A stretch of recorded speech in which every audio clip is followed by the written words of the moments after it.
काश में दौरे पैगंबर में उठाया। तहर अली साहब किबला की दुआएं हैं, ये चमन आबाद है, शाद है।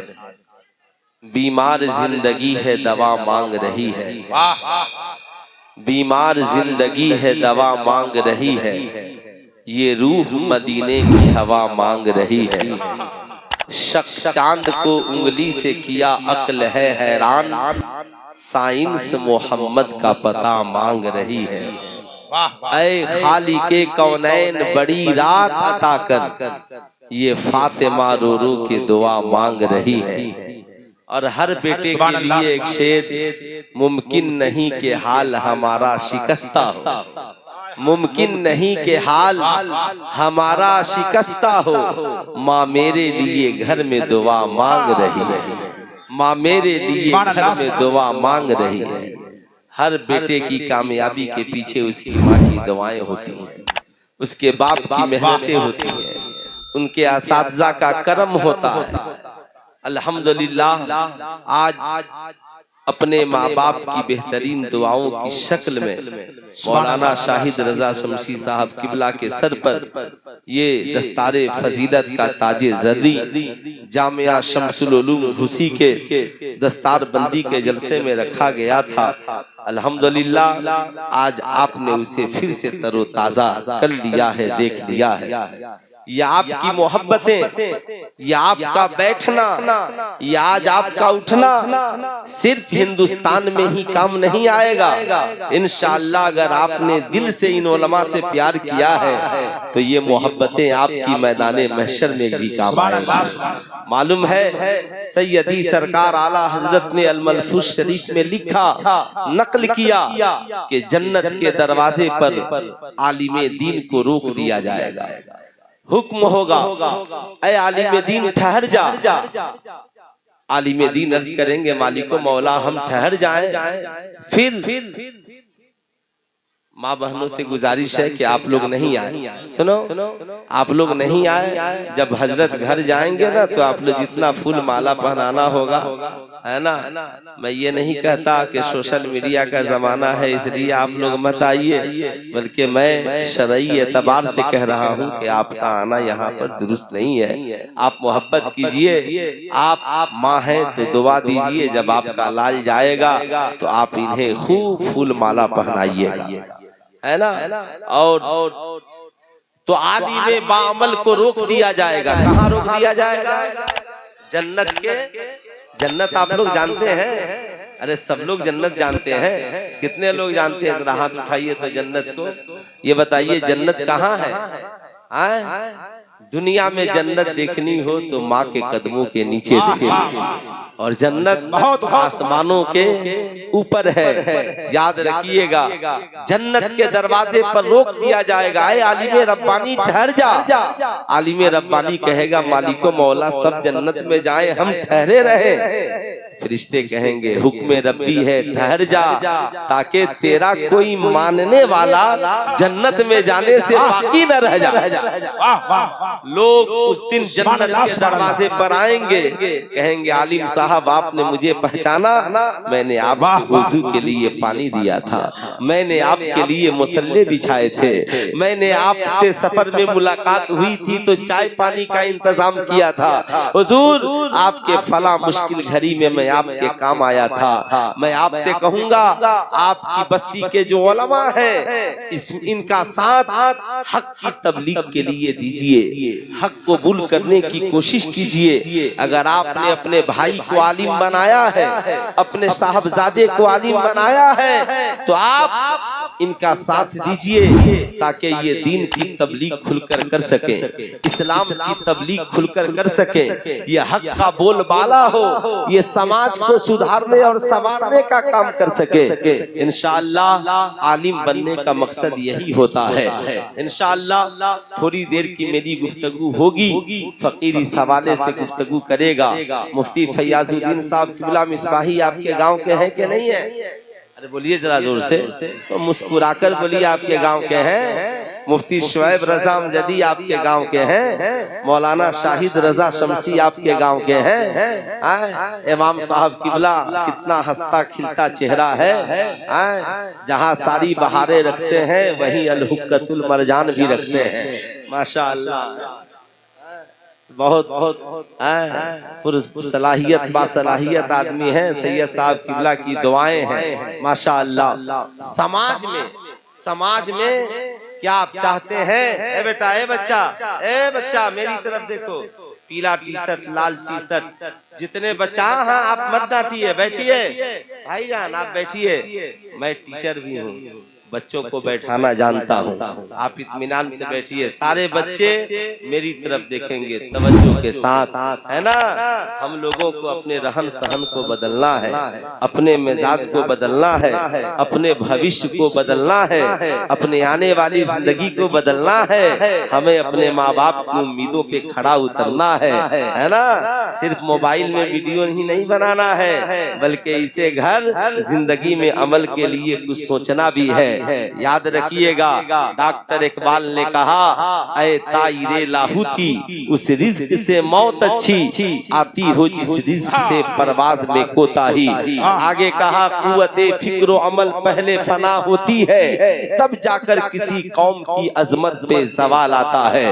आज हमारी फिक्र को मिटाने की कोशिश की जा रही है, आज हमारी तहजीब को मिटाने की कोशिश की जा रही है, आज हमारे बच्चों के दिलों से मुस्तफा जाने रहमत का इश्क ही नहीं, नबी की सीरत को भी मिटाने की कोशिश की जा रही है। आज हमारी बहू बेटियों की जिंदगी से सीरत फातिमतुज ज़हरा को मिटाने की कोशिश की जा रही है। जहां सारी दुनिया, सारी बातिल कुव्वतें सोशल मीडिया से लेकर जमीनी सतह से लेकर आसमानी सतह तक इस्लामी शरीयत की बका को खतरे में डालने की कोशिश कर रही है, वहीं हमारे मदारिस इस्लामिया या संजीदा माँ बाप, अच्छे लोग अपनी औलादों को आलिम दीन बनाकर इस्लाम की तबलीग की कोशिश कर रहे हैं। अल्हम्दुलिल्लाह, उसी की एक कड़ी है। मौलाना शाहिद रजा साहब के वालिदैन ने अपने बेटे को आलिम दीन बनाया। चाहते तो इंजीनियर भी बना सकते थे, चाहते तो डॉक्टर भी बना सकते थे, चाहते तो बिजनेसमैन भी बना सकते थे, चाहते तो दुनिया की करोड़ों तालीमात दिला सकते थे, मगर उन्होंने सोचा कि एक बेटा आलिम दीन बन जाएगा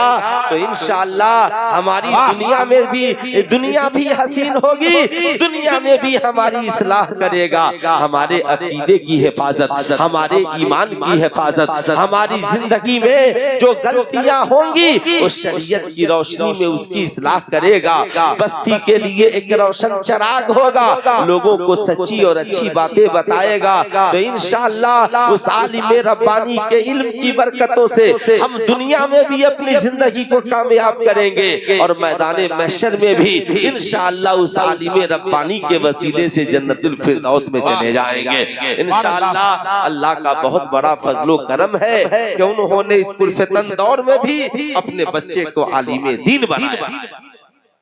मुबारकबाद है इनके वालिदैन जिन्होंने इस बेहतरीन कदम को उठाया। या हर उस आलिम दीन के माँ बाप, बस उनसे मेरी गुजारिश यही है, आलिम बनने के बाद जो सबसे पहला मरहला हमारी जिंदगी में आता है, जो हम लोगों ने महसूस किया है, हम कुछ करना तो चाहते हैं मगर हमारे पास वसाइल नहीं हो पाते, हमारे पास उतनी जरूरतें पूरी करने के लिए पैसों का इंतजाम नहीं हो पाता कि हमारे उलमा दिल खोल करके काम करें। घरेलू जिम्मेदारियां भी बढ़ जाती हैं, इसलिए मैं अगर घर वाले मजबूत हो तो उनसे कहूंगा अपने बच्चों से पूछिए, आप आलिम बन गए, तबलीग करने के लिए आप कौन सा इंतजाम करना चाहते हैं? तबलीग के लिए ये जरूरी नहीं है कि आपका बेटा मस्जिद का इमाम बनकर ही तबलीग करेगा, ये जरूरी नहीं है मदरसे में मुदर्रिस बनकर ही तबलीग करेगा, ये भी जरूरी है है जहाँ 99% स्कूल कॉलेज में बच्चे पढ़ते हैं। आलिम रब्बानी अहले सुन्नत वल जमात का एक बेहतरीन कॉन्वेंट भी कायम करके बच्चों को अपनी निगरानी में दीनी दुनियावी दोनों तालीमात दिलाकर उनके ईमान व अकायद की हिफाजत करके इंशाअल्लाह एक अच्छी तबलीग कर सकता है, एक अच्छा प्लेटफार्म खड़ा कर सकता है। इसलिए मैं आपसे कहूंगा, जहां रहिए हर हाल में अपने उलमाए किराम उलमाए इस्लाम की कद्र कीजिए, इनसे मोहब्बतें कीजिए, इनसे प्यार कीजिए। एक पीर साहब के 1000 मुरीद एक तरफ और तन्हा एक आलिम रब्बानी और एक हाफिज कुरान एक तरफ। इसलिए कि वो 1000 मुरीद अपनी जिंदगी बदल पाएंगे कि नहीं इसकी कोई गारंटी नहीं है, मगर एक आलिम रब्बानी जिस इलाके में कदम रख देगा अपनी तबलीग से लाखों मुसलमानों की जिंदगी में इनकलाब ला सकता है, लाखों मुसलमानों की जिंदगी को बदल सकता है। आपने नहीं देखा हर साल सैकड़ों बच्चे मैट्रिक पास करते हैं, इंटर पास करते हैं, बीए पास करते हैं, बड़ी बड़ी डिग्रियां हासिल कर लेते हैं, मगर न उनकी खुद की जिंदगी बदलती है, न उनका माहौल बदलता है, न वो गांव में परिवर्तन लाने की बात करते हैं, न गांव का मिजाज बदलने की बात करते हैं। लेकिन एक गरीब घर का भी बच्चा अगर हाफिज कुरान आलिम दीन बनकर चला आया और उसे जब जब मौका मिलता है, चाहे महफिले मिलाद हो, चाहे महफिले जलसा हो, चाहे मिंबरे मस्जिद हो, जब खड़ा होता है तो पूरी कौम की इस्लाह की फिक्र करता है। ऐ मेरी बस्ती वालों, अल्लाह एक है, मोहम्मदुर रसूलुल्लाह सल्लल्लाहु अलैहि वसल्लम अल्लाह के रसूल हैं। सुनो, याद रखना, जिंदगी का मकसद है अल्लाह ने तुझे पैदा किया है, वमा खलक़तुल जिन्ना वल इंसा इल्ला लियअबुदून। हमने जिन्नात और इंसान को इसलिए पैदा किया ताकि वो हमारी इबादत व बंदगी करे। आलिम रब्बानी खड़ा है, जुमे में ऐलान करता है माँ के कदमों के नीचे जन्नत है, बाप जन्नत का दरवाजा है, रमजान में रोजों की पाबंदी करना, साहबे निसाब हो तो ज़कात देना वरना बर्बाद हो जाओगे, साहबे इस्तेताअत हो तो हज करना, जना के करीब मत जाना, सूद के करीब मत जाना, जुए के करीब मत जाना, सुनो शराब के करीब मत जाना, निकाह की पाबंदी करना। याद रखना, समाज में एक अच्छा ताजिर बनकर जीना, एक अच्छा इंसान बनकर के जीना, ये सारी तबलीग की बात समाज में कौन करता है? इन्हीं मदारिस इस्लामिया से फारिग होने वाले मुफ्ती फैयाजुद्दीन साहब जैसा आलिम करता है, मुफ्ती शुएब साहब जैसा आलिम करता है, मौलाना शाहिद रजा शमसी जैसा आलिम करता है। एक आलिम एक इलाके में इनकलाब लाने की कोशिश करता है। यही वजह है आज पूरी दुनिया इस वजह से मदारिस इस्लामिया के पीछे पड़ी हुई है। वो जानते हैं मदारिस में पढ़ने वालों की तादाद बड़ी कम है, मगर यहाँ से फारिग होने वाला एक आलिम के अंदर इतना दम है कि ये लाखों स्कूल के पढ़े लिखे नौजवानों की जिंदगी में इनकलाब ला देगा। नाराए तकबीर, नाराए रिसालत, जलसे दस्तारबंदी। माशाअल्लाह माशाअल्लाह। और बाबू एक दो पॉइंट वॉल्यूम अपना बढ़ा करके रखो, इसलिए तुम्हारे माइक की पोजीशन बहुत बेहतर नहीं है, लेकिन वॉल्यूम बढ़ाए रहोगे तो मेरी आवाज थोड़ी सी कम लगेगी। मैं ये अर्ज कर रहा था, ऐ मेरे दोस्त याद रखिएगा, अल्लाहु अकबर एक आलिम जमाने में इनकलाब लाता है। आप कहेंगे मौलाना साहब क्या बात है, सैकड़ों हजारों लाखों बच्चे स्कूल कॉलेज में पढ़े, मगर गाँव में कोई इस किस्म का जश्न का माहौल नहीं होता है। मियाँ बच्चे तो बीए भी करके आते हैं, एमए भी करके आते हैं, मगर कोई बच्चा आलिम बनकर आता है तो सर पे अमामा बांधा जाता है। यही सवाल किसी ने एक डॉक्टर साहब से किया था, पढ़े लिखे हमारी जमात के डॉक्टर साहब से, डॉक्टर साहब आप इतने बड़े महान डॉक्टर हैं, पढ़ लिख कर आए थे, गाँव में हम लोगों को बड़ी खुशी थी, एक बात बताइए आप इतने बड़े डॉक्टर हैं, मगर जब आलिम साहब आते हैं तो आप अपनी कुर्सियां छोड़कर खड़े क्यों हो जाते हैं? आप इतनी उनकी ताजीम और मोहब्बत क्यों करते हैं? डॉक्टर साहब मुस्कुराए, कहा बे पगला, तबीब मैं भी हूँ, तबीब वो भी है। एमडी की जरूरत है, बीयूएमएस की जरूरत है, सर्जन की जरूरत है, फिजिशियन की जरूरत है। वैसे ही इस बिगड़े हुए माशरे के इलाज के लिए आलिम की जरूरत है, हाफिज की जरूरत है, कारी की जरूरत है। अगर ये नहीं होते तो आज हमारे चेहरे पे दाढ़ियों का ये पुरनूर दाढ़ियां नजर नहीं आती, आज मस्जिदों में आजाने नहीं गूंजती, आज हमारे बच्चों के जबान पे कुरान की तिलावतें नहीं होती, आज कोई माँ के कदमों के नीचे जन्नत नहीं बताता, आज कोई बाप को जन्नत का दरवाजा होने का ऐलान नहीं करता। याद रखिएगा मेरे दोस्त, इसलिए मैं कहूंगा किसी से हमें जलना नहीं है, किसी से हमें हसद नहीं रखना है, किसी से हमें बुग़्ज़ नहीं रखना है। किसी के बारे में कुछ बोलने से पहले जरा एक बार हमें सोच लेना है। हुजूर सैयद साहब किबला की दुआएं देते हुए एक बात बताना चाहता हूँ, इजाजत है आप लोगों की? इजाजत है आप लोगों की? माशाअल्लाह माशाअल्लाह, मेरे माहौल की हर रस्म में दिल बेदार हो जाए, इनायत आपकी जो सैयदे अबरार हो जाए। अगर आना तेरा इस बज़्म में एक बार हो जाए, तुम्हारा क्या बिगड़ता है, हमें दीदार हो जाए। माशाअल्लाह। ए मेरे दोस्त याद रखिएगा, समाज में इज्जत सबको चाहिए। एक बीवी है उसे भी इज्जत चाहिए, माँ बाप को भी इज्जत चाहिए, भाई बहन को भी इज्जत चाहिए। मर्द हो, औरत हो, बच्चा हो, बूढ़ा हो, जवान हो, पीर हो, मुरीद हो, इमाम हो, मुक्तदी हो, आलिम हो, जाहिल हो, इज्जत तो सबको चाहिए, रिस्पेक्ट सबको चाहिए। बीवी को इज्जत नहीं दीजिएगा, घर छोड़कर चली जाएगी। बेटी को इज्जत नहीं दीजिएगा, आप खुद बेइज्जत हो जाइएगा। माँ बाप की इज्जत नहीं कीजिएगा, दुनिया व आखिरत बर्बाद कर लीजिएगा। बड़ों की इज्जत नहीं कीजिएगा तो गुनहगार हो जाइएगा। छोटों की इज्जत नहीं कीजिएगा, छोटों से प्यार नहीं कीजिएगा तो ये आपके छोटे आपकी इज्जत नहीं करेंगे। इज्जत सबको चाहिए, मगर बताओ मेरे बच्चों, इज्जत मिलेगी कैसे, वकार मिलेगा कैसे, लोग आपका रिस्पेक्ट क्यों करेंगे, जमाना आपको की इज्जत कैसे करेगा? आज एक बड़ा बहुत अजीब बात है, मौलाना शोएब अमजदी साहब के गरीब बच्चा अगर काम करे तो ये अपराध है। गरीब बच्चा अगर मजदूरी करे तो ये बाल मजदूर अपराध है, और अमीर बच्चा फिल्म में शूटिंग करे तो इस मुल्क में कोई गुनाह नहीं है। अमीर बच्चा कपिल शर्मा की शो में गाना गाए पढ़ाई छोड़कर तो कोई जुर्म नहीं है, मगर गरीब बच्चा गरीबी की वजह से कहीं खट रहा है तो इस मुल्क में जुर्म है। अगर गरीबों को लिए भी पढ़ाई जरूरी है और अमीरों के लिए भी तहजीब व तमद्दुन जरूरी है। याद रखिएगा, मैं ये बताना चाह रहा हूँ, ऐ मेरी कौम के छोटे छोटे बच्चों, बेटा पाँव खोल के बैठो, बैठो इत्मीनान से बैठो। कोई दिक्कत है? टॉफी वॉफी मंगाए बांटने के लिए, किसी का बर्थडे नहीं न है?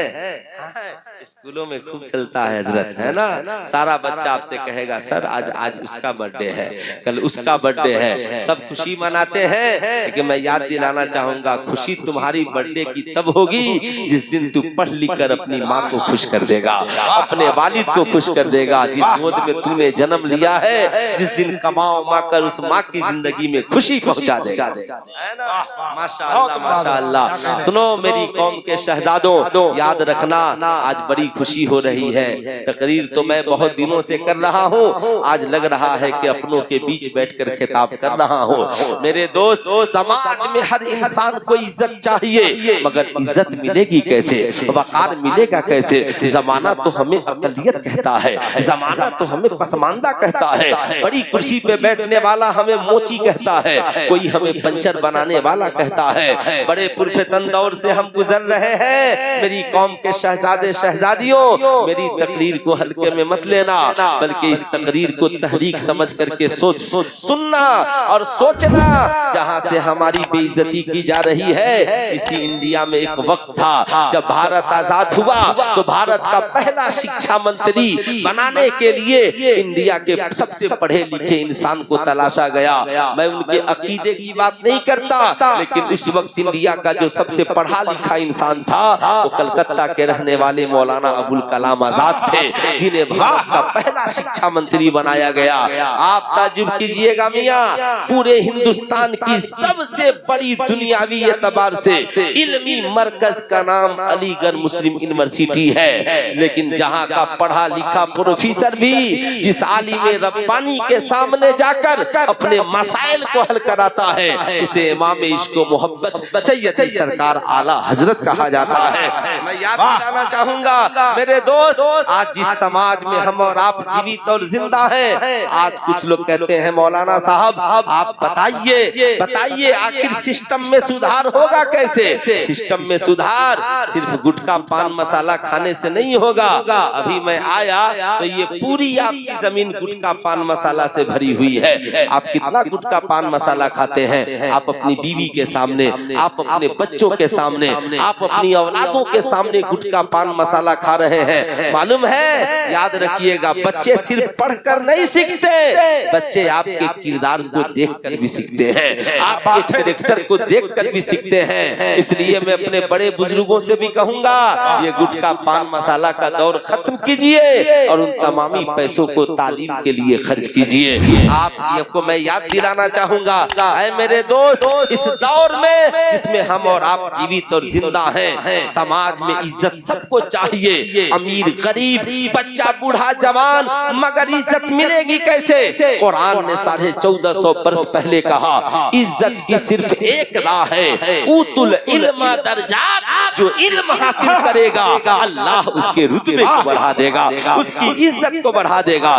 यानी जो शिक्षा ग्रहण करेगा, जो तालीम याफ्ता होगा। कल तक मौलाना साहब है ना, मौलाना शाहिद साहब जब तक आलिम नहीं बने थे ये आपकी गलियों में घूमते थे, आपकी नजर में बच्चे थे, मगर इल्म ने आज इनके रुतबे को बढ़ा दिया है, आज इनके वक़ार को बढ़ा दिया है। यही वजह है समाज में हर इंसान अपने इल्म के मुताबिक इज्जत पाता है। डॉक्टर अपने इल्म के मुताबिक, इंजीनियर अपने इल्म के मुताबिक, प्रोफेसर अपने इल्म के मुताबिक, साइंटिस्ट अपने इल्म के मुताबिक, मुफ्ती अपने इल्म के मुताबिक, आलिम अपने इल्म के मुताबिक, हाफिज़े कुरान अपने इल्म के मुताबिक। आपने देखा होगा डॉक्टर की जगह इंजीनियर को नहीं बैठाया जाता, इंजीनियर की जगह प्रोफेसर को नहीं बैठाया जाता, एमए पास की जगह बीए पास को नहीं रखा जाता, बीए पास की जगह इंटर पास को नहीं रखा जाता, इंटर पास की जगह सरकार मैट्रिक पास वालों को नहीं लेती है, मैट्रिक पास की जहां जरूरत है वहां पर नॉन मैट्रिक को नहीं रखा जाता है।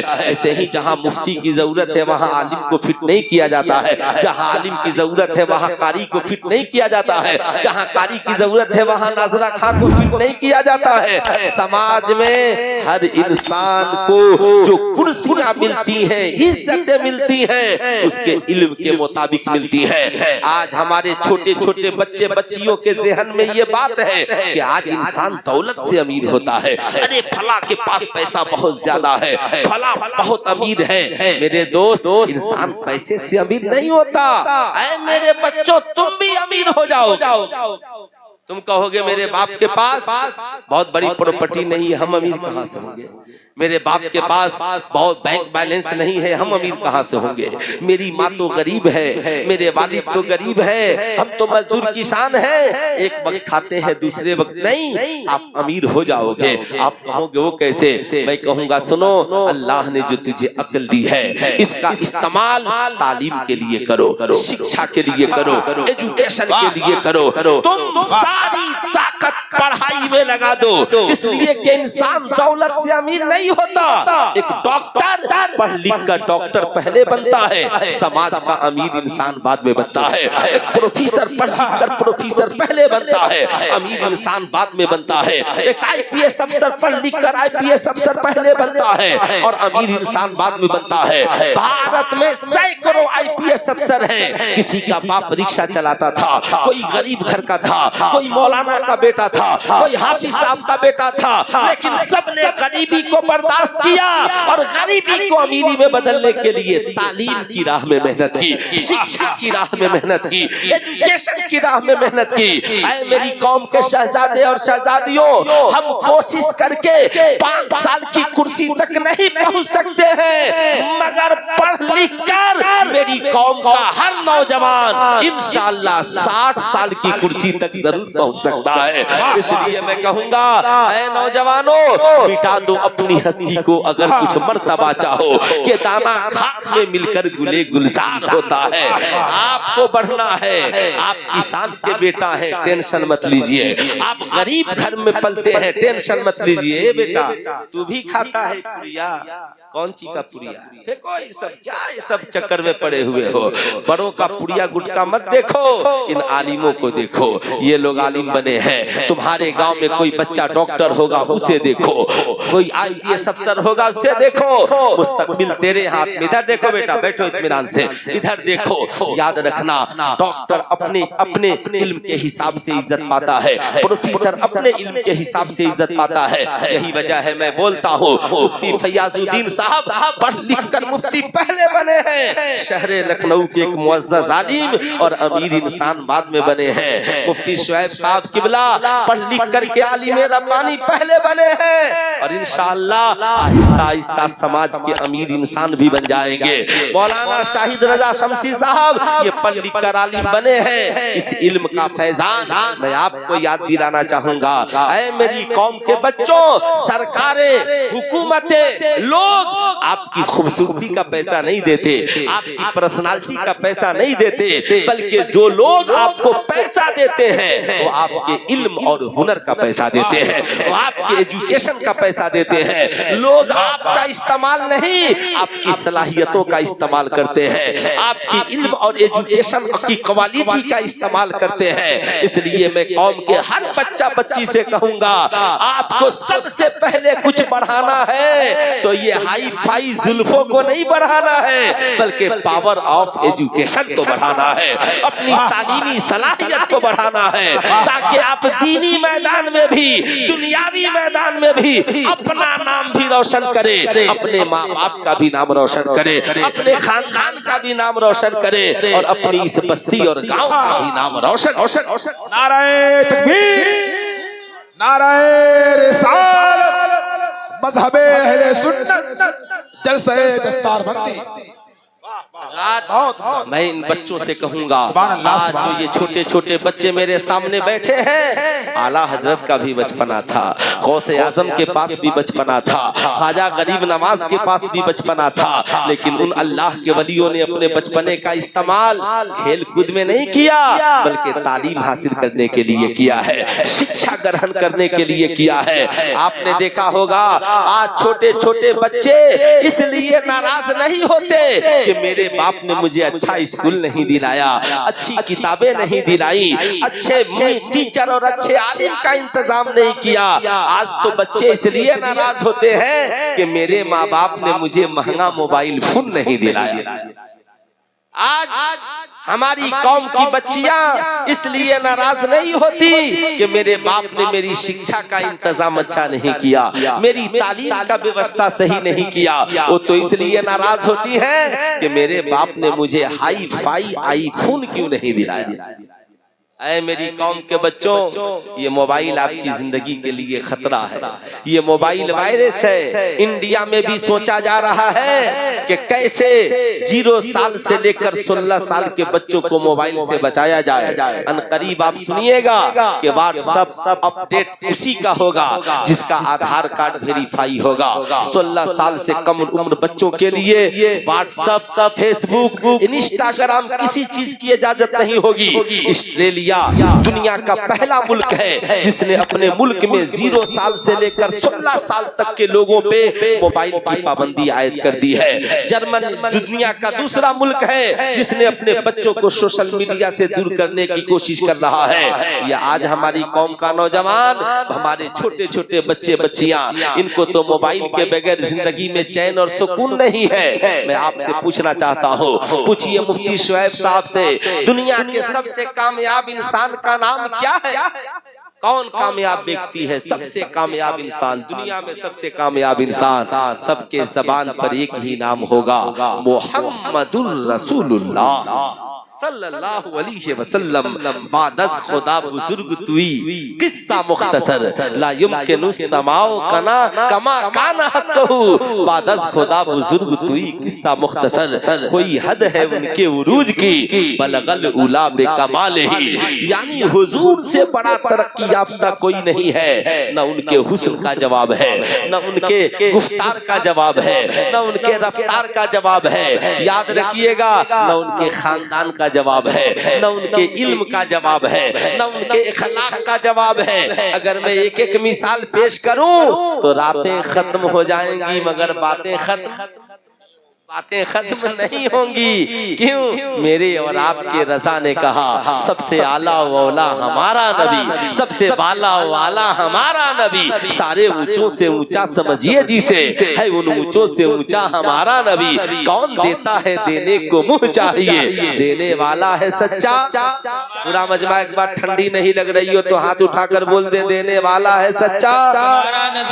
माशाअल्लाह माशाअल्लाह माशाअल्लाह। औरतों को हाथ उठाने की इजाजत नहीं है। माशाअल्लाह, देख रहे हैं भाईजान मेरे मुस्कुरा रहे हैं, है ना। मुझे लगता है कि ये नेता लग रहे हैं, है ना। नहीं भी हो तो अल्लाह ताला इन्हें रहबर बना दे। जाहिर सी बात है, हमारी कौम की हिफाजत के लिए सबकी जरूरत है। तो दुनिया के सबसे कामयाब इंसान का नाम हुजूर।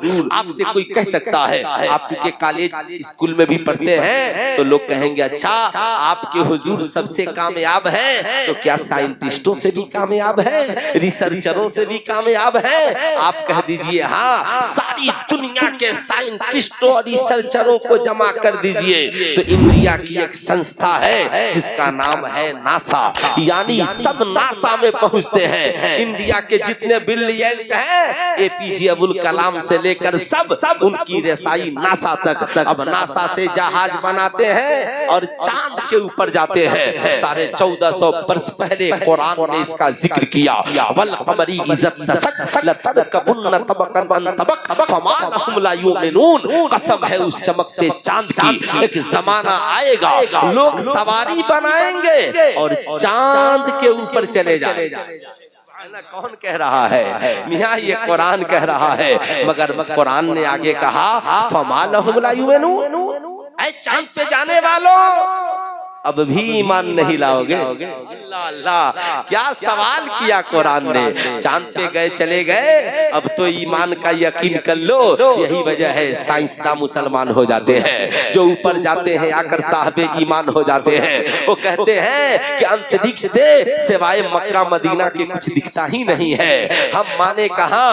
मियां याद रखिएगा, सारी दुनिया की तरक्की चांद तक है। अमेरिका की तरक्की चांद तक, रशिया की तरक्की चांद तक, चाइना की तरक्की चांद तक, इंडिया की तरक्की चांद तक। सारी दुनिया के अक्लमंद चांद तक पहुंचते हैं। ऐ चांद तू कहां तक पहुंचता है? चांद कहता है सारी दुनिया की तरक्की मुझ तक है और मेरी तरक्की उंगलिये मुस्तफा तक है, अंगुश्ते मुस्तफा तक है।